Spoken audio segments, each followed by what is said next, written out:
አብርሽ ሚስጥሩን አወጣ ማለት ነው። እኔ ወደ ቡታጀራ የሚሄደው ሄርሜላ አስፈራርታኝ ነው፣ ካንተ ጋር ያሉ ሰዎችን በሙሉ እጎዳብሃለሁ አንተ እዛ ካልሄድክ ብላኝ ነው። ከሩታ ጋር በተለይ ከሆንክ እኔ ሩታን እጎዳብሃለሁ ስላለችኝ ነው እንጂ እኔ እዛ መሄድ አልፈለኩም። እኔ ወደ ነጋሼ ቤት መሄድ አልፈለኩም።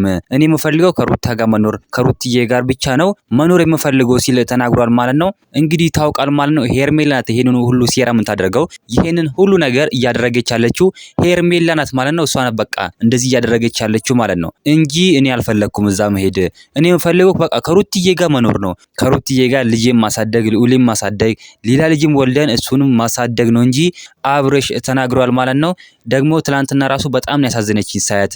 ሩትዬ በጣም ነው የምታሳዝነኝ ከማንም በላይ ነው ሩትዬን የምወደው ሲል አብርሽ ቀብራራው እንግዲህ ተናግሯል ማለት ነው። ሄርሜላ እንግዲህ አሁንም ሴራዋን አላቆመችም። አሁንም ሴራዋን እየሰራች ትገኛለች ማለት ነው። በጣም የሚደብር ነገር ነው እንግዲህ ሄርሜላ እያደረገች የሚገኘው በጣም ነው የሚደብረው ሰው የምታደርገው ነገር። እናንተ ምን ትላላችሁ? ሀሳብ አስተያየታችሁን ኮሜንት ላይ ማስቀመጥ እንዳረሱ፣ ቪዲዮ ላይክ፣ ቻናሉ ሰብስክራይብ ማድረግ እንዳረሱ።